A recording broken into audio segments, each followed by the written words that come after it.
speaker. So who has an iPhone here? We're gonna need to speak, okay? I don't see your hands. Let's speak louder. iPhone? Okay. Who has an Apple computer? Okay, that's great, that's great. And who's ready for the key speaker? Oh, wow. Okay, we went a level up, that's great. So if you have some questions, I'm gonna walk around at the end of the session just to get your questions. If you wanna know how to reboot your iPhone, maybe you should keep that one for yourself, okay? That's the kind of question I would ask, so maybe it is not appropriate for this one. So I will introduce you the next speaker, which I'm pretty sure all of you already know about him. It's a Silicon Valley icon, technology entrepreneur, and philanthropist for more than 40 years. The co-founder of Apple, Steve Wozniak. We're going to welcome PJ and Nelson as well. Welcome.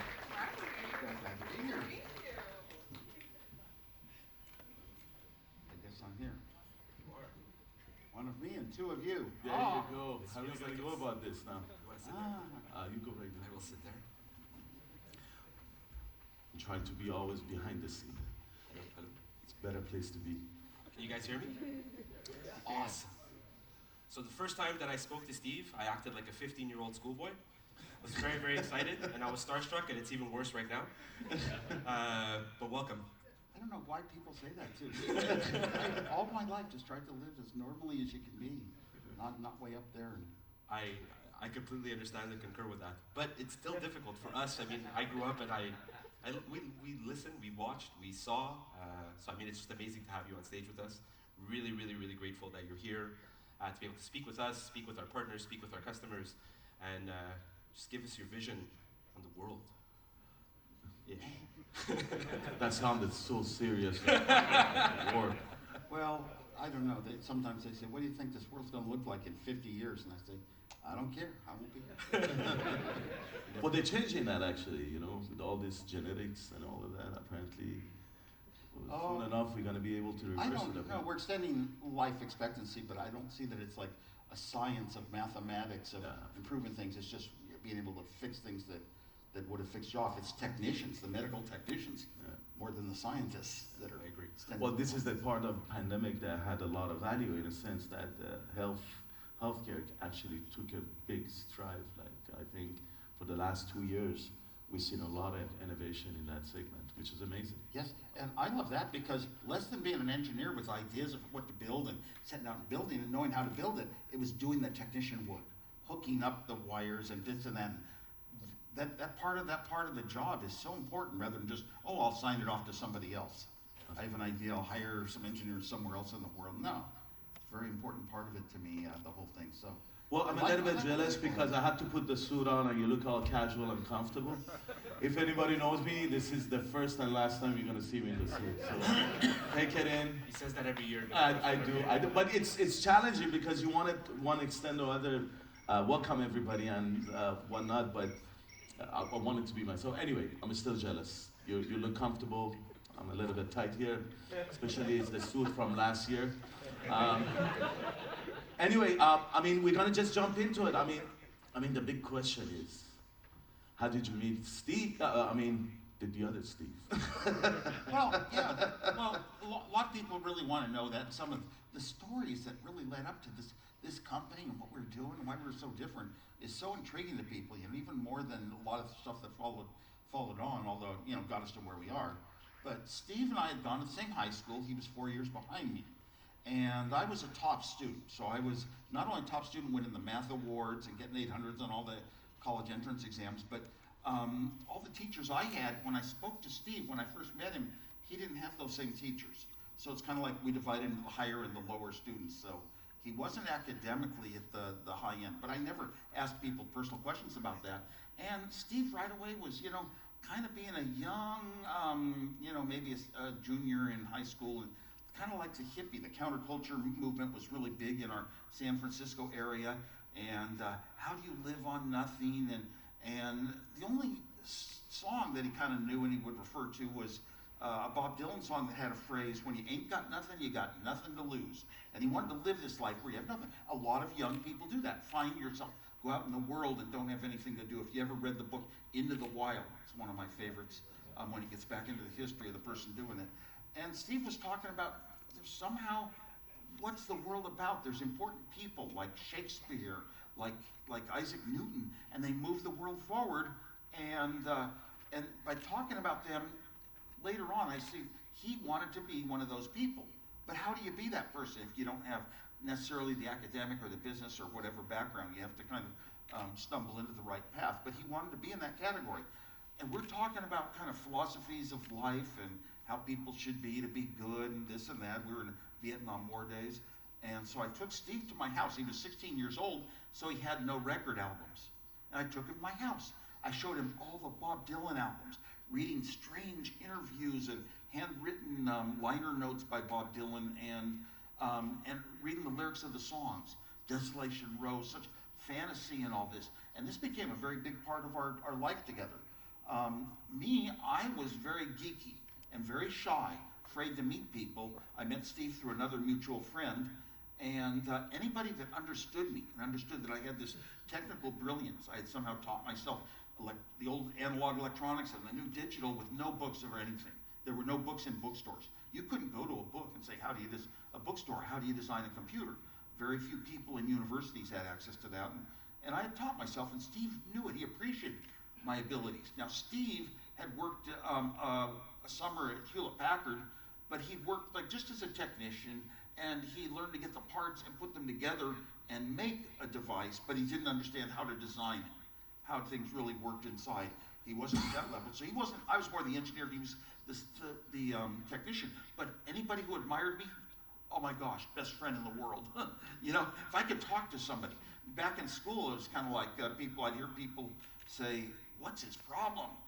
He's an electronic genius, that kind of stuff. So it's kind of neat. So Steve and I became very good friends, playing pranks together, laughing, joking, talking about the future and the world. And usually once a year, leading up to Apple, he'd come into town and see my latest design and invention. And he'd always turn it into money for us because he had zero money. And sometimes having low money can really impact how you think and how strongly you're motivated to actually do something. So that's how he was, and he went off with his friends to live on commune and whatever. I appreciated the counterculture movement, what the hippies spoke about, but I wasn't going to become one myself and put my life into drugs or any of that. Never, never to this day. But I kind of admired people that were thinking out of the box, thinking about new ways of life. I had it easy. I was so smart. I could always get a job out of high school. I did not have to go to college for a job. And without a college degree, I got hired designing the hottest products in the world. The Hewlett-Packard Scientific handheld calculators, 1972-ish, 71-ish, those were the hottest product, like the biggest smartphone going today. And I was designing them without a college degree. I was just that smart. They interviewed me and hired me. So at least I had a job. So I could kind of survive barely with an apartment. Biggest expense to me, I loved humor. And we had a monopoly phone company then. You could not build an answering machine. I wanted to create a dial-a-joke service, like somebody encountered as a phone freak in college, and across the world. Numbers you could dial and hear a joke every day. And I wanted to do it, but there were no companies allowed to make phones or answering machines in the United States. You could only lease the one answering machine. The phone company would lease to theaters, called the Codaphone 700, and that was half again as much as my apartment rental. Well, the biggest expense to a young engineer, your apartment rental. So I was living paycheck to paycheck because I ran this machine. I had the most single line phone calls of any number in the United States. I was the most. Numbers with no extensions. And 2,000 times a day, this machine in my Cupertino apartment would go, and it'd answer and the next caller and tell a joke. 2,000 jokes a day, being heard by young kids. Was it that joke or just dial-a-joke? I called it. Dial-a-joke. I have business cards still from that day. Heard a good one lately, and I told Polish jokes because those were the common jokes. You got joke books in the bookstores.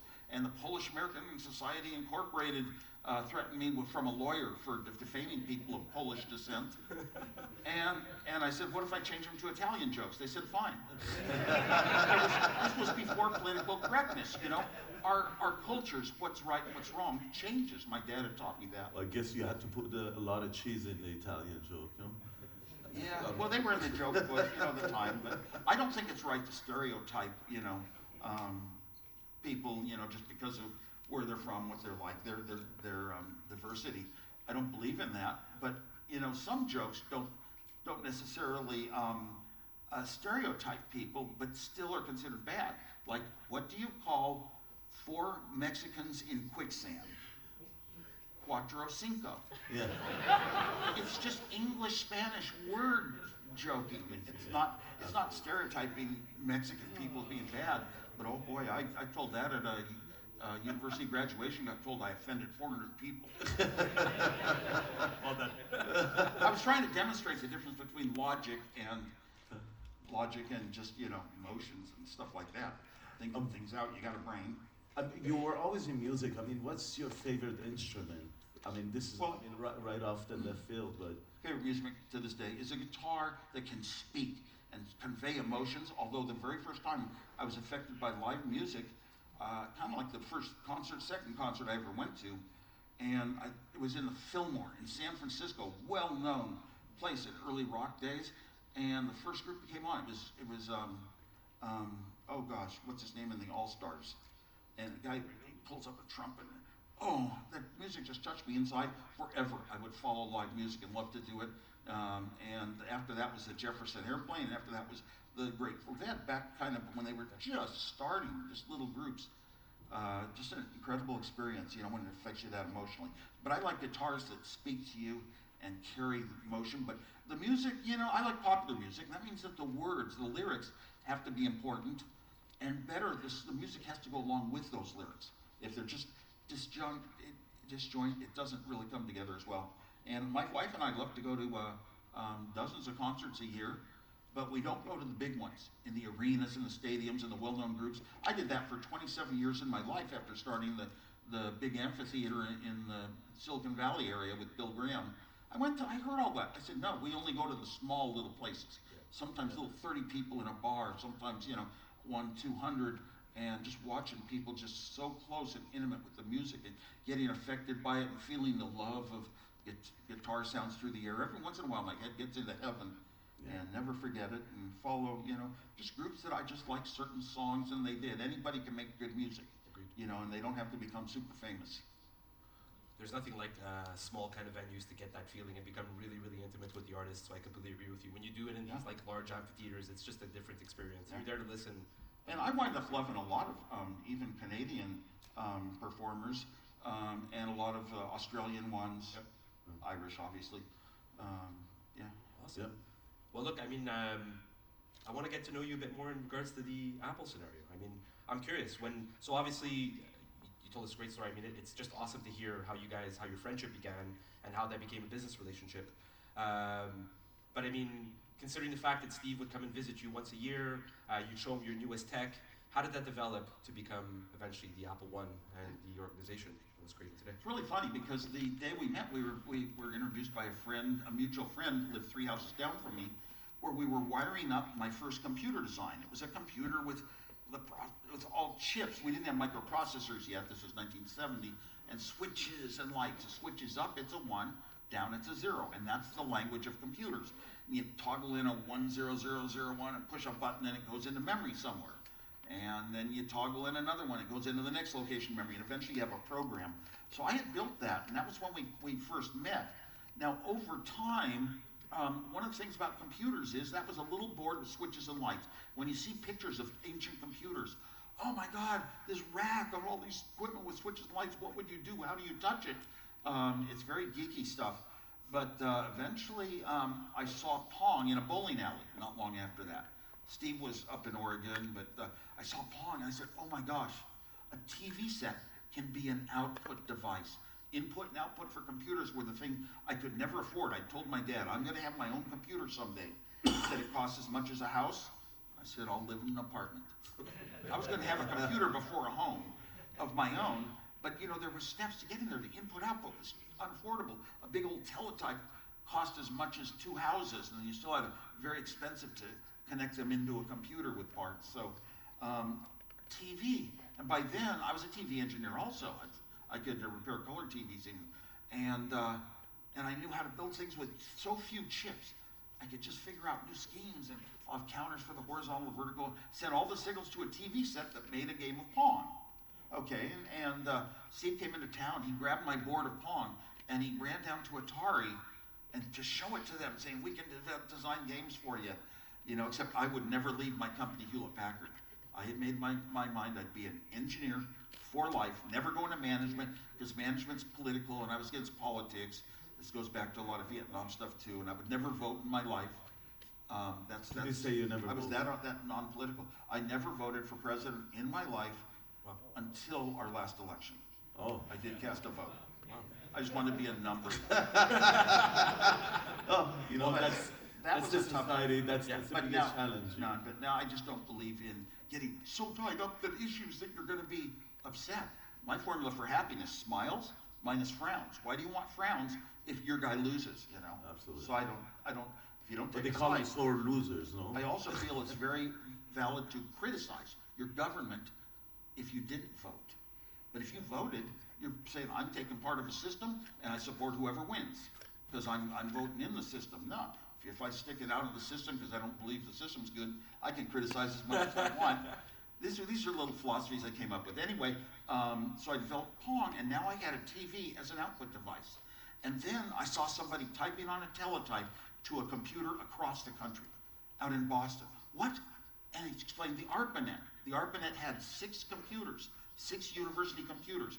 MIT, Stanford Research Institute, UCLA, UC Santa Barbara, University of Utah, and one other one. And I had to have that. But I could design anything with a small amount of affordable $1 chips. So now I designed something that would put letters on my TV set, and it would send signals out over a modem that connects to your phone line. Beep, beep, beep, beep, beep, beep, beep, beep, beep. That's how you send data. And I would be talking to a computer with a keyboard. That was the most expensive thing I ever bought in all my computer design. The keyboard back then cost, today's dollars, it'd be definitely hundreds and hundreds of dollars, maybe even $600. But I typed away, and I typed to a computer in Boston, and it would type back to my TV set and put word letters up there, words. Oh my gosh, I could run programs, I could read files. This was a world that, who would ever believe this? And now it's today's internet. The ARPANET grew up to today's internet with billions of devices.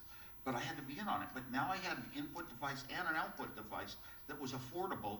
And then I got into the Homebrew Computer Club. Steve was out of town. He never attended the Homebrew Computer Club.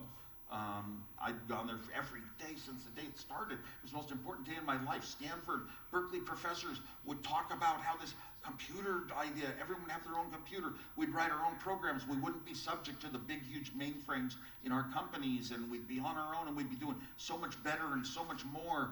And education would change hugely, and the geek would be important. And I loved this talk. I wanted to be a part of it, and I knew how to build that computer once I saw a data sheet for a microprocessor. I said, oh my gosh, that microprocessor is like all the designs I did on paper for processors back when I was in high school, and you couldn't get a book about it. I taught myself. I said, now I see the whole formula to my own computer. So what I did was I took this board that talked to a faraway computer, plopped on the brains, which is a microprocessor, and enough of I used the right kind of memory. I'm an engineer that cares how much things cost and few parts and all that. The right kind of memory was dynamic memory. Everybody else trying to start these little home computer things up, we're going to use static memory that costs 4 times as much, only because an Intel data sheet that you look at could only show static memory. There's a reason for that. Dynamic memory, you had to get in, reprogram every single address every 2,000th of a second. But the biggest cost in computers was memory, and it was 1/4 the cost to use dynamic. And now I could buy 8 chips with 4K of memory instead of 32 chips of the old static memories. I had my computer, so I took it down to the Homebrew Computer Club every other week, every other Wednesday. And I'd show it off, and I'd be typing things in. It'd be on my screen. Eventually, I wrote my own computer language, BASIC, for it, so that I could actually type in programs and have it repeat things. This was impressive at the club, And there's a movie that shows Steve Jobs coming and finding me in a basement with a computer and taking me to the club, and that is just a total lie. And I know why. It has to do with the producer of the movie, what they want to show. And I was with Ashton Kutcher was in that movie, but he wasn't the fault. He was a good guy. He was just an actor. And so Steve Jobs came into town one day, and I said, it's not like he found me in a basement, took me to a club. He'd never been to the club. I'd been there every day since it started. I took him down to see the excitement. And here I am typing away, and all the people are gathering around me, about 30 people out of the club, and Steve's looking over, and that's when he said we should start a company. Because he realized to get to where he wanted to in life, he had to be important with a company, with something that was worth money, and that was me. Constantly. No, Truth to be said. It was a gem. It was a gem. And the one thing I said is, I am loyal to my company, Hewlett Packard. I'm going to be an engineer for life, never go into management, too political, and I'm loyal to them. So he said, that's fine. And I said, I have to get their approval. Went, proposed it at HP, the personal computer. Proposed it, what it would cost, what it would look like, how it would work. Showed them my demos. And they thought about it and turned it down for the first of 5 times. They turned me down. Eventually, they sent my ideas all the way to every single HP division across the country. They all turned it down, and a vice president signed it off. So I could stay at Hewlett Packard, not lose my job, but have a little company on the side called Apple, and that was great. I remember picking Steve Jobs at the airport once, and we're driving back, and he says, I got a great name for the company, Apple Computer. I said, what about the Beatles with Apple Records? And we did lose hundreds of thousands of dollars in lawsuits to the Beatles, by the way, and hundreds of millions, and hundreds of millions more to the lawyers that lost the lawsuit when we sued them. But we did not make a music equipment. We should not have been convicted, but you know, juries are people, and they don't understand. They thought that the Apple II was a device. Anyway, so we got permission to go into business, and we're going to build this little computer I had called the Apple I, but you realize it was not a Wozniak computer design. It was something to talk to computers far away, modified into doing it all locally. No, I got to work right after that. When I was down at Atari, I thought, wouldn't it be great if these games were in color someday? And also, it took an engineer, a man-year, took 1,000 wires up to design a new game back in those, when Atari was starting the arcade business in Los Gatos, California, where I live now, where one of my homes is. And so we're building, and what was I going to say? Just give me a second. You got time. Yes. So anyway, Atari. Sure. Oh, Atari. RGB Pro. Well, I wanted to do better, and I put an idea in my head, and I would work for 4 days and nights designing a game for Atari called Breakout, where you hit the bricks, the ball against the bricks and walk bang away. That was my design. But all these games were black and white, and I thought, what if they were color someday? And I told you I was a color TV engineer too. And I went in my head, your head floats when you haven't slept in 4 days and nights. There was a reason for the tight schedule. Steve needed the money to buy into this commune, but I didn't know that. He didn't tell me that. Matter of fact, he told us we got paid $700 and gave me a check for $350, and then 12 years later in a book I read, he got paid thousands. How could you do that to a friend? I was crying. But anyway, so we had this, we're going to build this device called the Apple I, which is the computer I showed off at the club.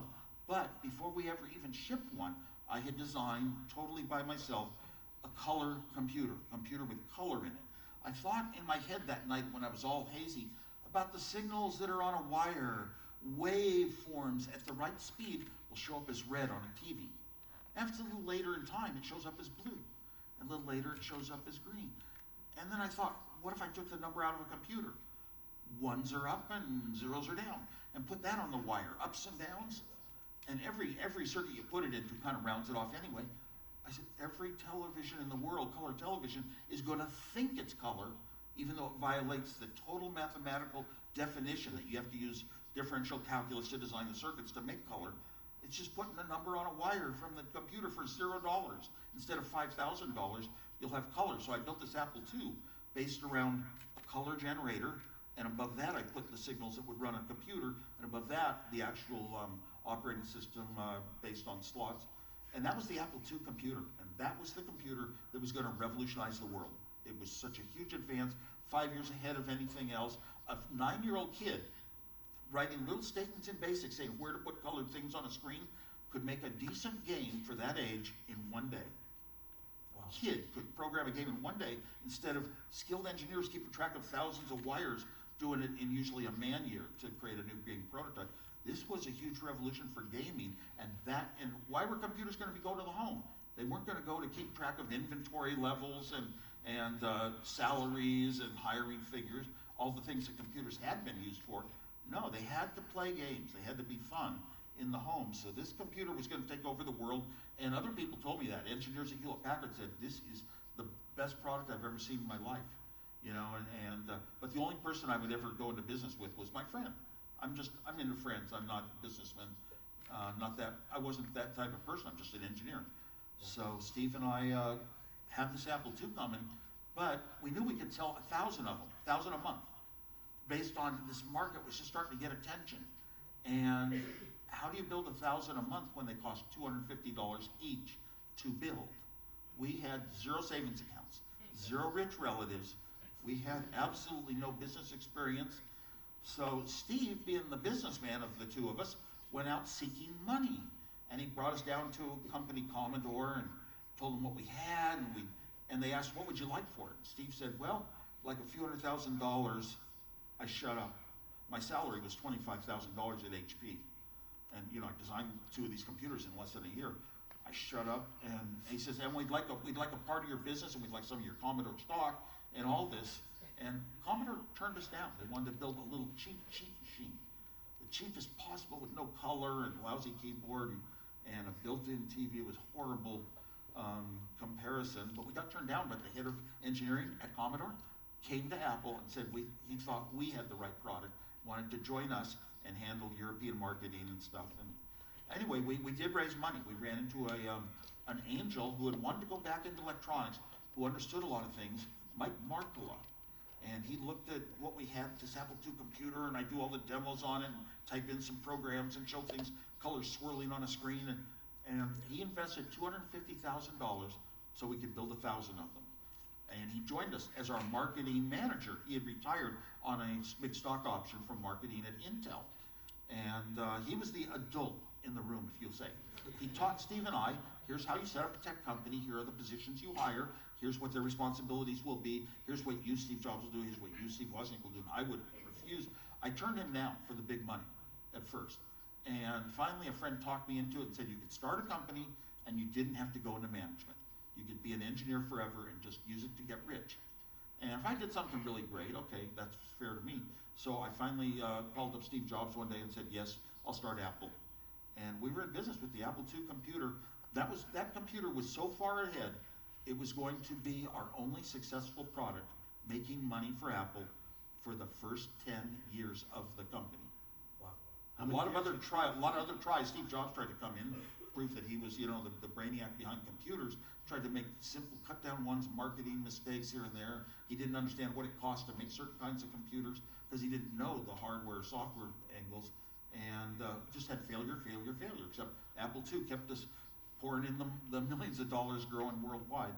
That was just a lucky, great product. Some companies start from an engineering start like that, but Mike Markula, when he was the adult in the company telling us what we do, he said we have to be market driven.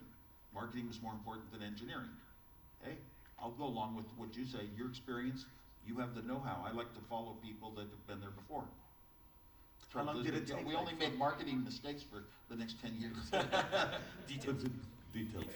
How long did it take, like, from the moment that you guys decided to go that direction until the first computer was out of the assembly line and delivered, like?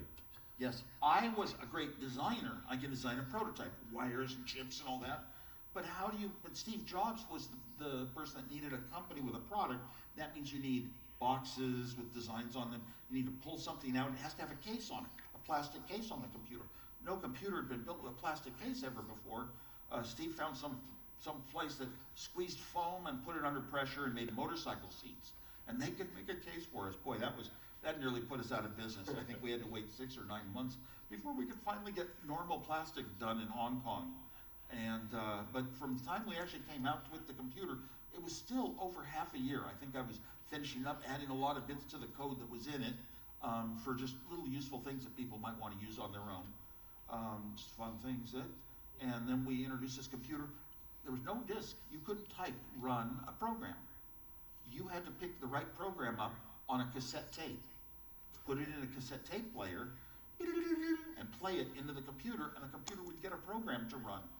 And that was for close to a year, and after the end of that year, did the floppy disk where you could say run a program.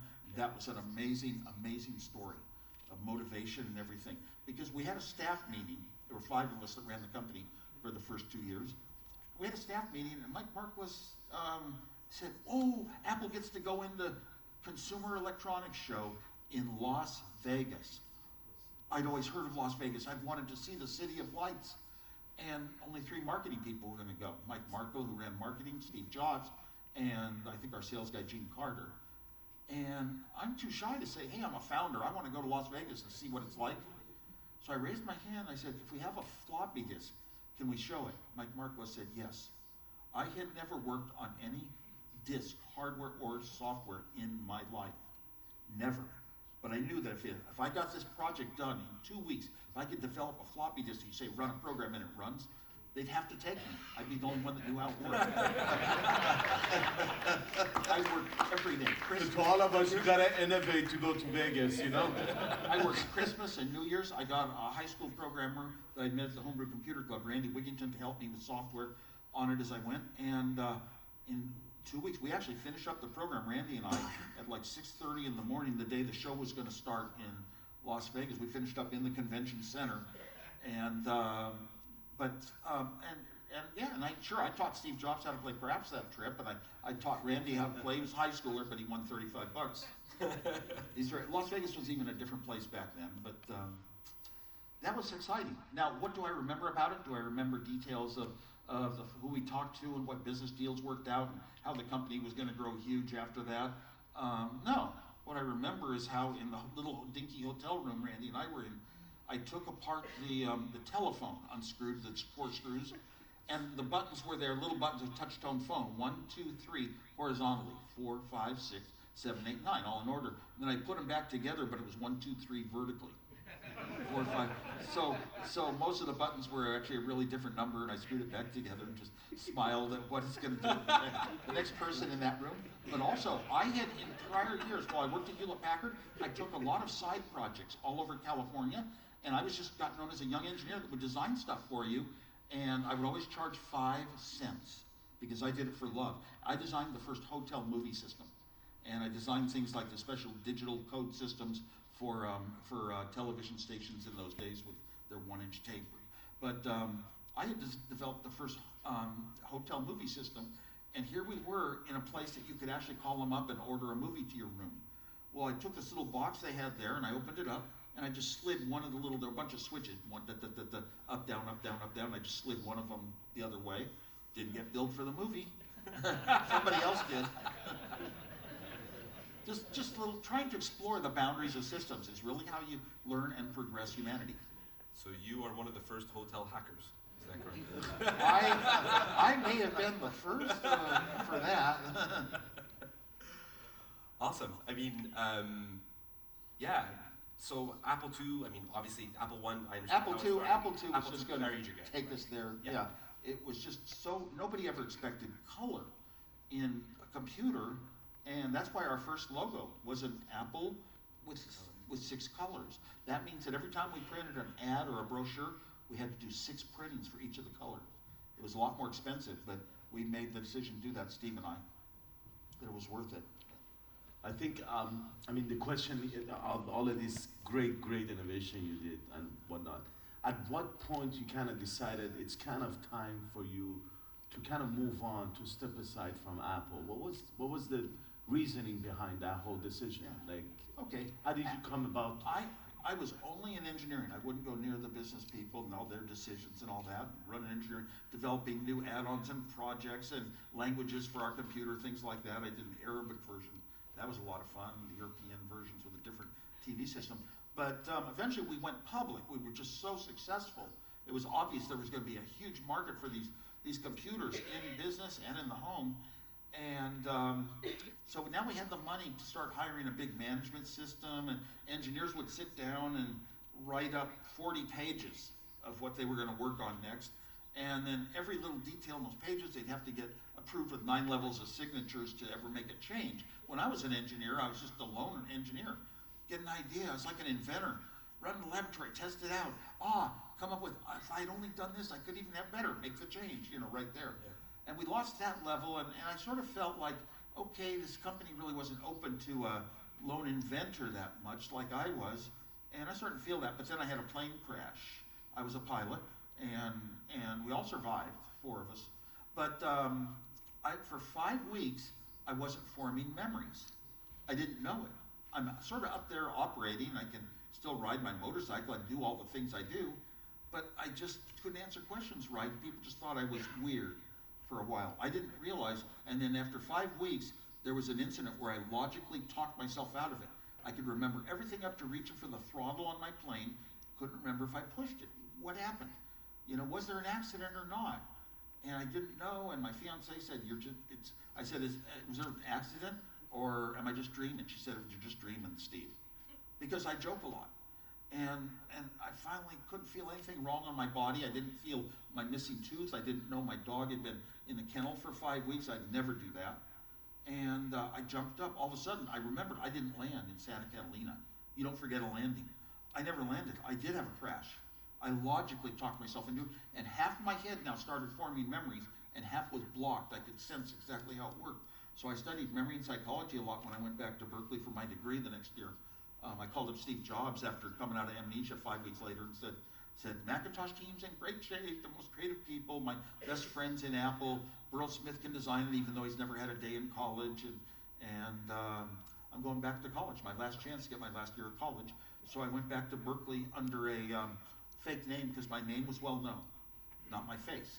And my Berkeley diploma reads Rocky Raccoon Clark.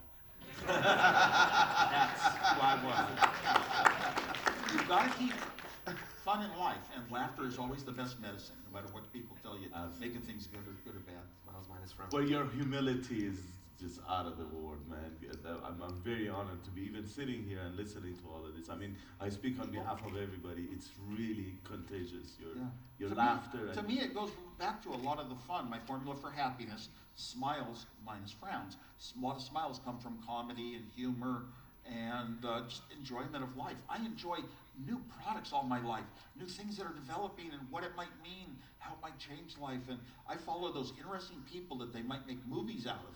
Even if they're a little bit on the shady side or a little bit of I don't know, just bad behavior side of things. Phone freaks, Captain Crunch, and all that. But I like following the interesting people and things. So I'm curious, considering your changes, and you've done so many things after you left Apple, stepped down from Apple. I'm curious, who would be your role models today, especially in the tech space? In general. Well, I didn't really step down from Apple. Yeah. That's a misunderstatement, because even though I went back to college, I was still on the Apple payroll under my employee agreement, whatever. I've never to this day, I'm the only person who's been on the payroll of Apple every single week since we started the company, to this day. Small token paycheck, but it represents a kind of loyalty too. Absolutely. Sorry, we had to get some. So I didn't really leave Apple. As a matter of fact, after that year of college and putting on some huge rock and roll, 3-day rock and roll shows, I didn't have the formula to make money, so I lost a ton of money. But it really was the setting for what we have today: Coachella, Bonnaroo, Lollapalooza, and all sorts of like folk festivals across Canada that I'd love to go to. Yeah. So I put on, and then I came back to Apple as a senior engineer. And we are working because the Apple III failed, and the Lisa failed, and the Macintosh failed. Our hardest failure of all. Details. Read a minute. But no, we built a factory to build 880,000 a month, and our sales were 500 a month. I mean, it hurt us. You've got to save the company. We had to now save the company, but the Apple II was still pouring in millions in revenues. Absolutely. So we got the chance to save the company and build a Mac market over the next 3 years. Steve Jobs didn't go for that. But anyway, so I returned as an engineer, but then I left again a few years later when I got this idea, just talking with a friend at work, Joe Ennis, about how we could build a little device that, let me think. We called the company Cloud9, and we built universal remote control. What leads you to build a universal remote control, the first in the world? Well, I was in an unusual place. Everybody else had a remote control for their TV and a remote control for a VCR. They kind of tended to work together, but almost nobody in America had a laser disc. It was very popular in Asia, very popular in Europe, but I had a laser disc player, a third remote control in the bedroom. And then there were no hi-fis in the world, only one hi-fi in the world that had a remote control. Big, expensive Bang & Olufsen one, and I had that one. So I had a fourth remote control. And there were no satellite TV systems yet, nothing you could subscribe to. But you could build your own dish, which I did, the big, huge dish, and pointed at different satellites on a motor. And a receiver I got from a guy in Canada came with a remote control. So now I had 5 remote controls. I'm going back and forth between them, thinking, gotta have one remote control do it all. The worst is when you lose it in the crack, man. Like when it's around you, you're like, good, okay, I see it. But once it goes in the crack, sometimes you lose your Apple AirTag. Yeah. Lost I had to walk myself into that, you know. car keys and things. But so I built this remote control, but still under Apple. I showed all the Apple executives what I was going to do. I'm not leaving to start a company that competes with Apple in any way. They wrote me a very nice letter, and I'm still on the paycheck. And so it's written up that I left Apple at that time, but I didn't really leave Apple. Yeah. Always been with Apple. Yeah. Apple for life. Yeah. Well, I don't think I'll do anything more important than Apple other than just being a person, a good person. I mean, it shows, man. Amazing. Like, I mean, the track record is insane in regards to what you have accomplished. Now, the other thing is, as far as innovation is concerned, what do you think about is the main ingredient for an engineer such as yourself, a smart person such as yourself, to push himself to kind of innovate such a great, like out of the box, like totally not thought for before and push it through? What is the main ingredient of that? I mean, curiosity could be one of them. I mean, the typical things are here. But from your perspective, what was the real main ingredient? The main ingredient has to be learned from life and not from books and not from academics.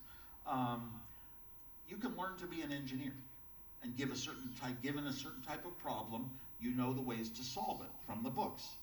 But then there's the inventor type, and I've met a lot of these people, and especially in the Inventors Hall of Fame in the United States, and they're all so much like me. Just a weird idea popped in their head, something just totally out of the books, and they want to have the skills to run into a laboratory and set up some things and try to test their ideas out, and at least make a virtual presentation, if nothing else, some kind of to demonstrate it, and maybe raise money and actually create a new product that maybe it's a new kind of airplane carburetor, you know, whatever, MRI machine, whatever. But it's just like you get an inspiration all on your own. You want to come and solve it all on your own to begin with. And that kind of inventor is very important. And they exist within companies. But sometimes we don't spend the effort to try to spot those people.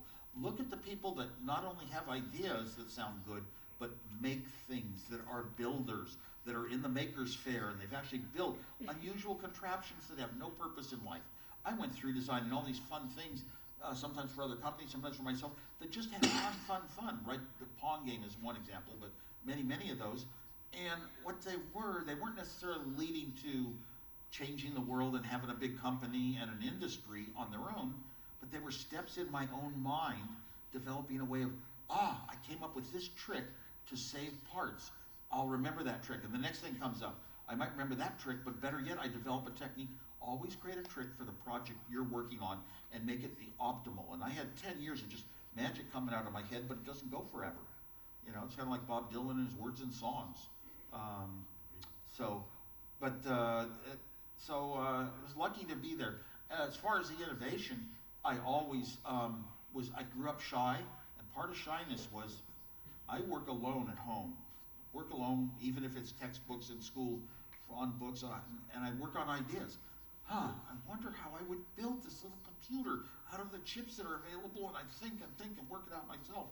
And that's a really good way of learning and developing your skills. You do need skills. Now, if you're going to have a startup, you know, innovation usually means you're doing something that doesn't exist before, and it often gets to a startup. We really have to do something that nobody else necessarily believes is going to be real or exist, just like our personal computers. The big computer companies all shunned it. Hewlett Packard turned me down 5 times. So you're gonna probably have to go out and get a group of people that believe in what you do. If you don't have some concordance with other people, this is a good idea, we should do this, maybe this is the way to go, you just sort of dead. You don't have the room to do it. So sometimes you leave, and you need at least 3 key elements that I learned from our very early Apple startup days. You need somebody business-minded that wants to succeed and have a business that will have life and live and go on living. You need marketing to understand what you can work on, what is it worth? What's worth a lot and what's worth very little, you know, if you're going to have a company that's successful.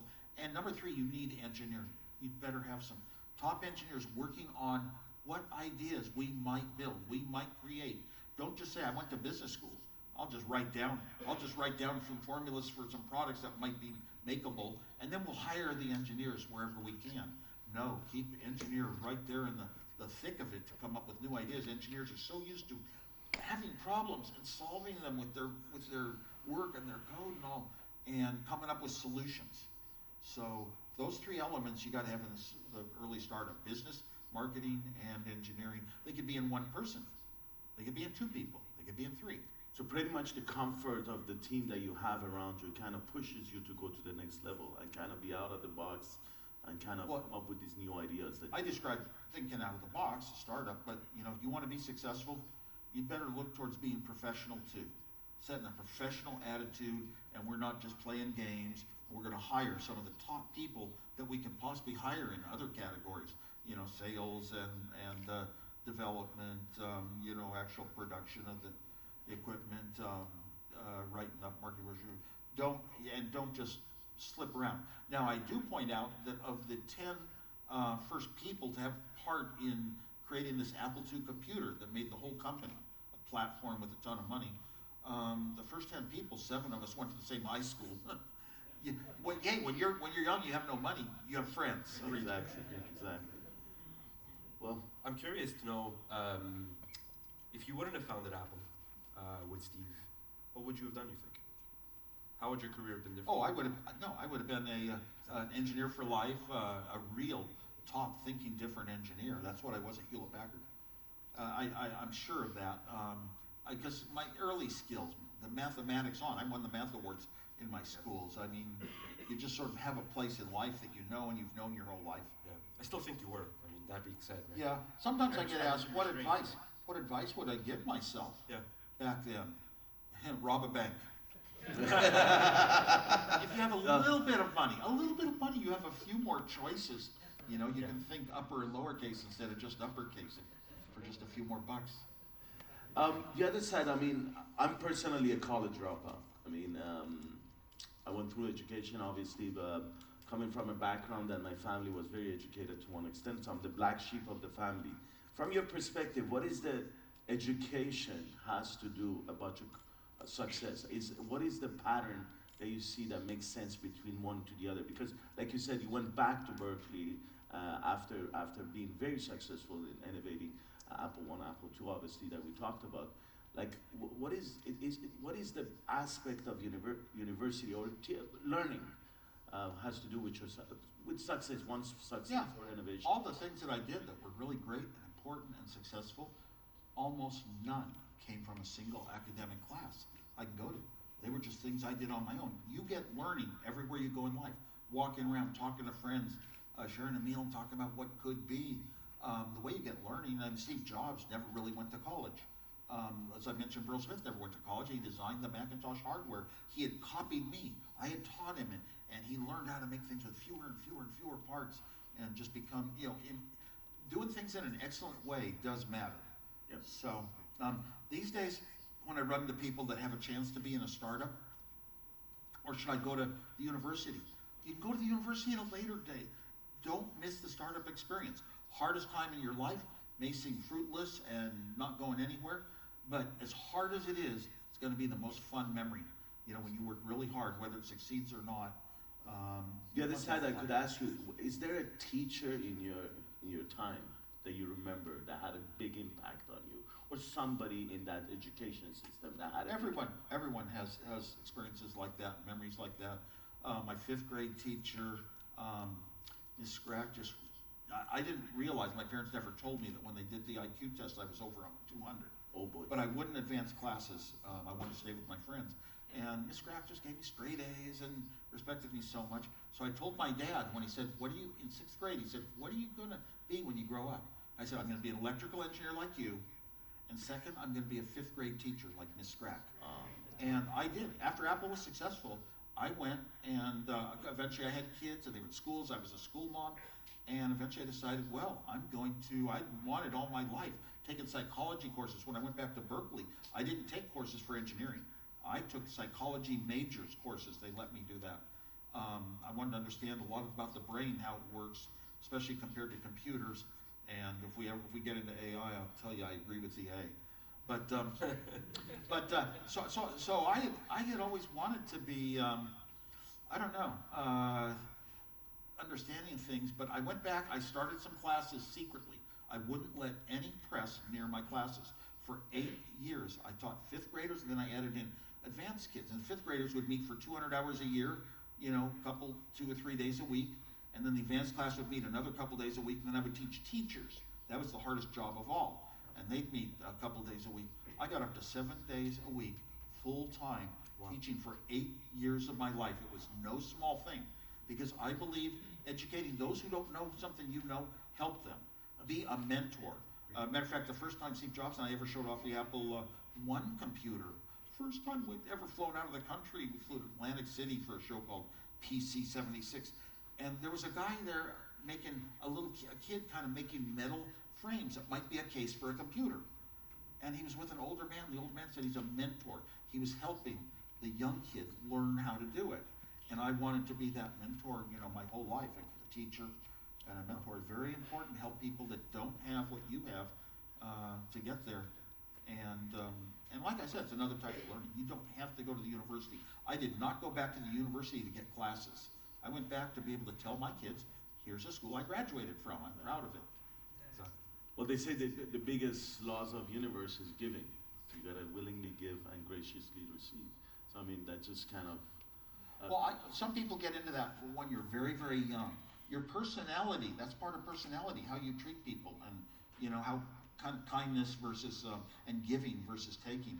Your personality settles between the ages of 18 and 23 years old, and from then on, you don't change. You really don't. Absolutely. And Steve Jobs was at that age. Upgrade my hardware anymore after that, huh? I had thought out my rules to being a good person in life at around 20 years old, walking to and from school and everything in life. Steve Jobs was at that age when we started Apple with the big money. So now he was founder of a company with big money, something he'd sort of always wanted, and he wanted to make himself that important person in his personality, and it didn't go away. And I have to show off that I'm the smart one and everybody else is kind of dumb. That's a lot of his negative things he did. He did things that no good person you've ever known in your life would ever do. Absolutely. He did a lot of that, but it never came on me, because he did a bad thing to me at least once or twice. But we were stayed friends forever, because I'm just friends with everybody. I do not get into conflict. I don't get into argument. I won't even argue with a person. I have a framework. I know how something works. They have a framework and they know how it works, and it's all different. How could I walk away anything but having sadness? And my formula for happiness: smiles minus frowns. I don't want to get into frowns. If a car gets dented, go fix it. Don't worry about how it happened and all that. Don't talk to me about that. Yesterday, I was parking the car, and God damn it, the worst noise ever.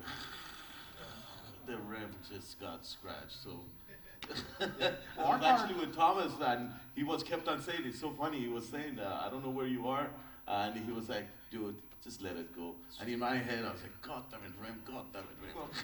Well, 2 weeks ago, we were driving our brand new car, a Lucid Air, from California to our home in Colorado that we're moving into. It might take us a year to get there, but we were parked at a California hotel by a valet, and they called us that this guy hit our car. They're filming showing. He hit and ran, and he bumped into our new car. On its second day, I thought that was so lucky. Every other car I've ever had got hit on its first day. That's the positive. The positive day. Well, absolutely. Smiles, minus frowns. Well, look, we're getting close to time, and I want to be mindful of that, and I also want to be able to give the time to some of the people in the crowd if they have any questions that they want to ask, because we don't have very much time left, and I'm sure all you guys want to be able to take some time to do a little meet and greet with Steve, but does anybody in the crowd currently have questions? If not, myself and PJ can keep firing stuff on, but I can't see. There you go. See one hand that's right over here. Yes, sir. Can somebody get a mic to him? Versus lining up a microphone, everybody comes up to it. Thank you so much. I thought it was this one. Hello. Hello. So you briefly touched on artificial intelligence for 1 second. I guess my question would be, what do you think of the prospects of AGI, and is that something that we're going to eventually get to? AGI, is that Automatic Game Intelligence? Is it American Gun Institute? There are AGIs, but I don't know what it was from. Oh, I'm so sorry. So artificial general intelligence, which would be kind of, so AIs right now are very specifically oriented to one task. The AGI would be able to do more like a human, be able to do general tasks. I wanted AGI my whole life. Would computers ever do it? When I was young, I said no. I was in high school and we didn't have a computer, but got permit. My electronics teacher arranged for me to go to a company in Sunnyvale and program a computer. Oh, I got to learn Fortran. Right. One of my first programs was the Knight's Tour of Chess, where a knight hits every square once. And it's been solved. And my program would just try every route and back up. If it didn't work, try something else, back up, try. Computer can do a million things a second. Nothing came out, nothing came out, nothing came out. I finally went back and did a calculation. It was going to take 10 to the 27th years to get a solution. I said, wait a minute, humans have come up with a solution. The brain works very differently. Our intuition, methods to approach solutions to problems. Computers, as fast as they are, just really can't equal the brain. And through my life, we've made so many changes in digital technology. We got up to our personal assistants. And sometimes I see what we think of as intelligence. You ask it a question, you get an answer. You ask it another question, and that any human being would understand. And it seems to go off into the quandaries and give you results elsewhere. Even our search engines, you want to search for something that is so simple to understand as a human, and it just goes off into every little advertiser and every post, and what are the quantities making the decisions, what it's going to tell you. And then I was very much into, oh my gosh, cars are going to drive themselves. We'll be able to have a car for infants that has no steering wheel. I hope Apple makes the first car without a steering wheel. So I had to get into that early. I had to get into Tesla and those dreams and all that. And all I found out was in some early Tesla models, first of all, slid on ice, so I had to get one 4-wheel drive. That's an expensive upgrade. And then they had one with a camera that would drive itself across the country by the end of 2016. And I had to be a part of that, so I bought it. And then they had one, our sensors could never do it. I knew that. It couldn't even see a young child in front of the car. My wife and I drove it enough, made enough horrible mistakes. And we have one with 8 cameras, and it'll drive itself across the country by the end of 2017. Oh, I don't want to miss out on that. And I paid a huge amount to upgrade to that one. And was that a software upgrade, or it was? No, these were hardware upgrades for all the sensors. Of course, we bought that car, and it couldn't even raise the headlights, turn them on and off, because they had the new sensors, but they didn't have any software for it. Anyway, we went through so many mistakes that the dumbest human wouldn't make trying to drive itself. Grab control quickly. I've saved my life, maybe dozens of times.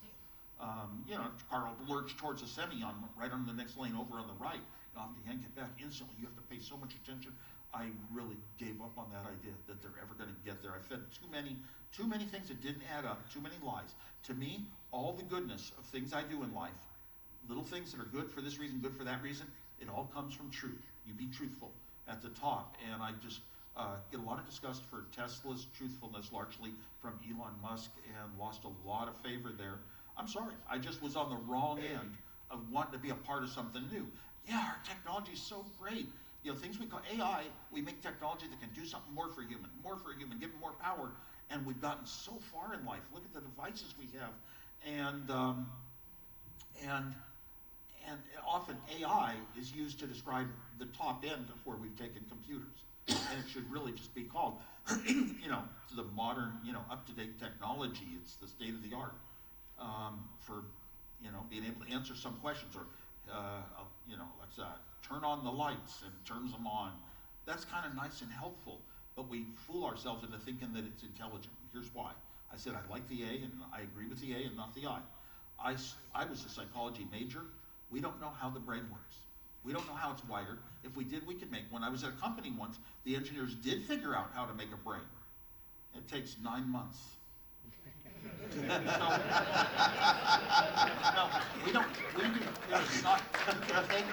You can take the highest level courses in any university on psychology and the brain, and a book on memory. Take a memory course. We don't know that our memories are in the brain. And there's just nothing. The biggest thing in there is, well, it must be holographic, because if we take out any part of a rat's cortex, it still remembers the maze. So it must be holographic everywhere. That's a dumb way of saying that we don't know where it is. And I made the strongest correlation 40 years ago in my class, strongest correlation about memory and where it might be, which was better than in any book. You lose 2 things between the ages of 6 and 10. You lose your childhood autobiographic memories, things that have happened, and you lose your teeth. Mm-hmm. And I was just trying to show them that the books really can't even make a statement that strong and accurate. We don't know where memories are. So we pretend that we know what intelligence is a lot more than we really do. And we may get there someday. And I would be wonderful to have a computer that is a sentient computer that looks at me, that understands, has emotions, feelings, that knows my family and what's gonna impact me well, and be the best teacher in the world. Best teacher in the world. A computer could teach me chemistry from 2nd grade up to college in 2 years. It'd be that smart, and it would know exactly what I wanted. I'd love that to be a good teacher, but I pretty much don't believe it's gonna happen. So go back to the old-fashioned 9 months, my friend. A lot of things that we left behind, in the old school ways, really had huge advantages that young people today will never know how well they worked. And I'm even wearing a mechanical watch. It's actually a bit of beauty right on my wrist. And, we have our technical devices do so much good for us. I can't go, hey Janet, I'm on stage. Like with an Apple Watch. But no. But there are things to love about it. Even paperweights. God, fighting today's COVID trend. I go travel a lot. Go to different countries. Every country has its own COVID rules, its own COVID norms, its own COVID apps you have to carry on your phone while you're there, and setting it up and this and that, working time zones. My wife and I just became so frustrated for about a month of doing that. This was a couple months ago. We both said, sell every concert ticket we had that we wanted to go to, sell every hockey ticket we had that we wanted to go to. We didn't have time for anything else. And I said, next time I'm just sitting down on paper, drawing a line, putting different time zones, so the line can represent 2 time zones at once. Google Calendar does that a little, and Apple Calendar doesn't even do that well. And I wish I hadn't switched sometimes. Anyway, but we all go through this with technology. We find so much good in it, and then we find something not working right. And I just like it, like Steve Jobs said, it just works. I just want things to work. And I don't really get upset and frustrated about things that I don't have control of, except for one thing. When I do the right things as a human and technology screws up and lets me down and can't understand me, it didn't understand me as a human, because it's people like myself, engineers like myself, that created that junk. So I really want this world to get better, but it takes more effort. Maybe it's like they say, by all of us, it's just not one person. 90% of your time is finishing the last 10% of a project. Well, I think this is the 10% they never do. Rarely. Once in a while you get a new app. My gosh, it worked just beautifully, exactly as you'd want. It's not complicated. Steve Jobs sat with the iPhone. Every little thing that the engineers came with, turned it down unless he could do it. He's not a technical person. So he made a product, had to be usable by all of us. Absolutely. Well, thank you so much. You got it.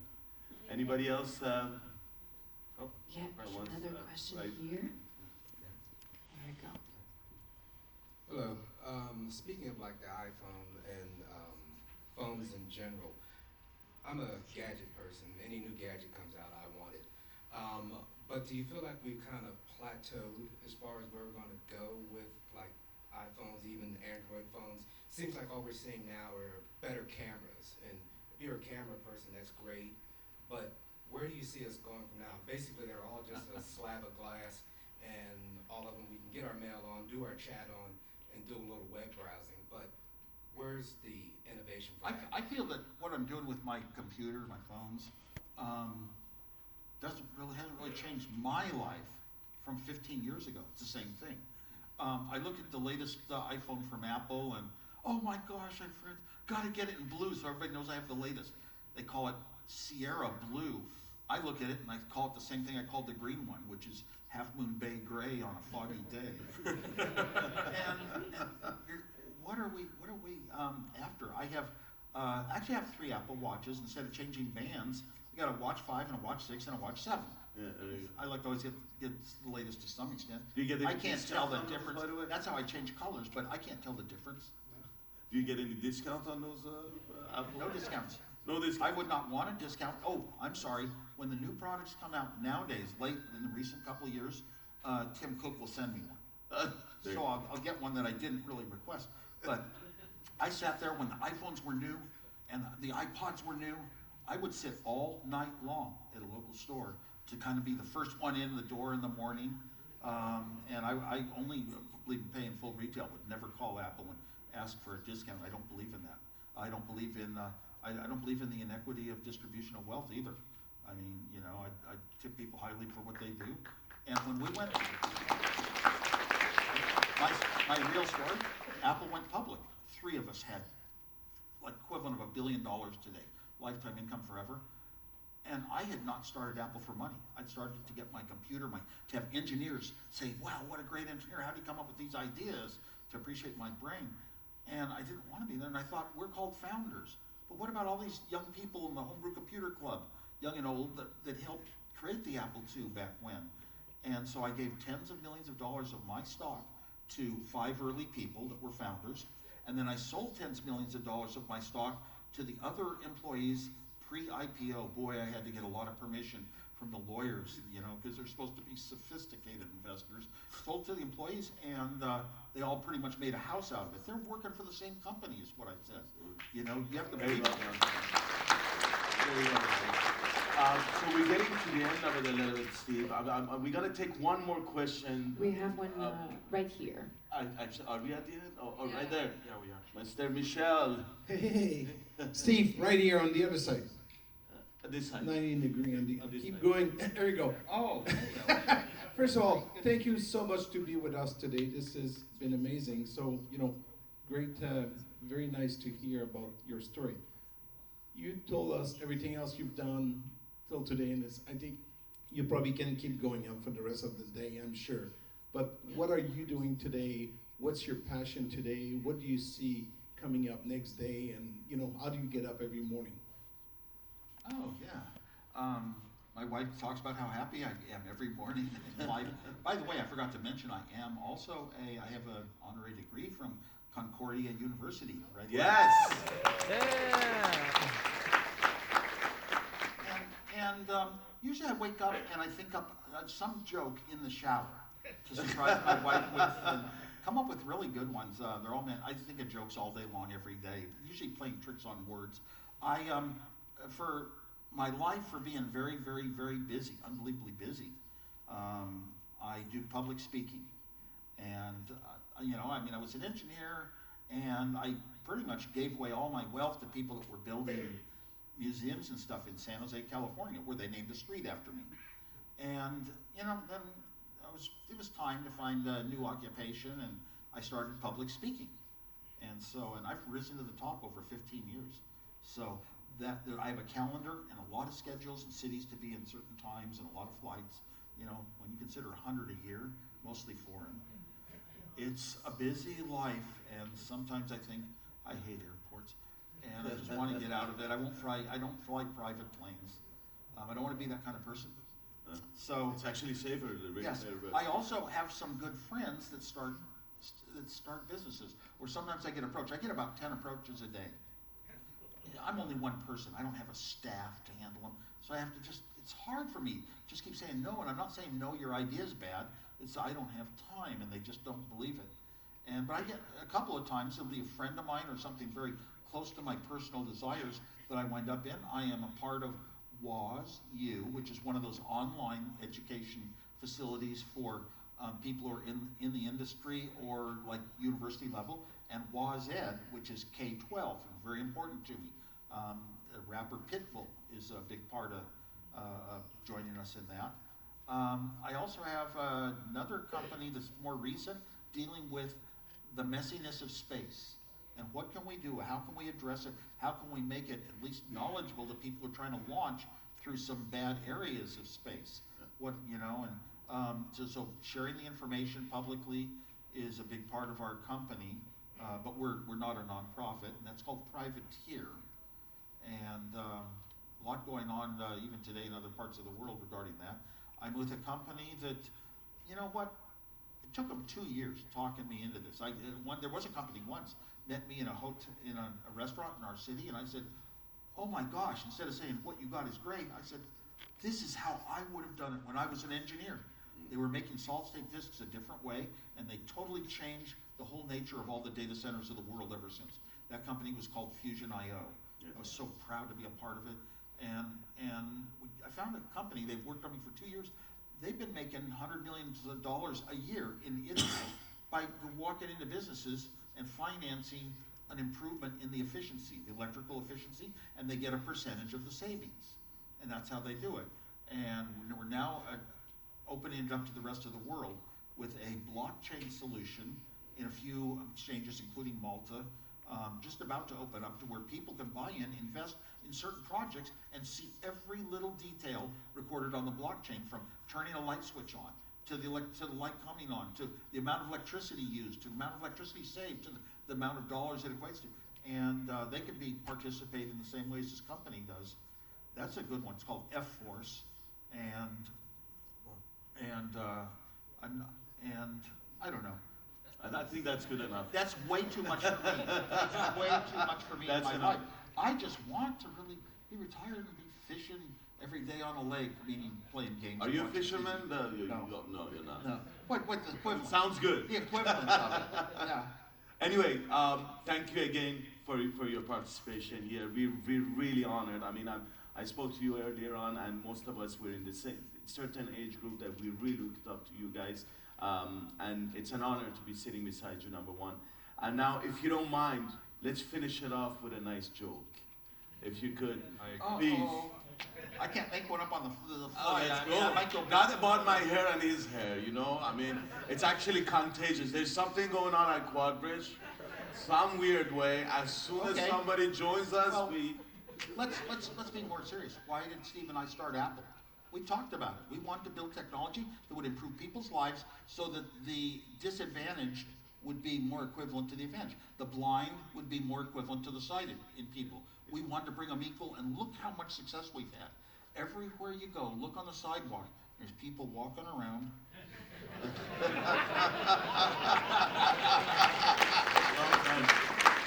Well done. Thank you very much again. Guys, Steve Wozniak, please. An honor. Thanks for all you do. Thank you. Proves all our lives. Great job. Let's just start the meet and greet. Have a great day, and guys, come over and take a picture, or I don't know what's also Going off this way. Take care, guys.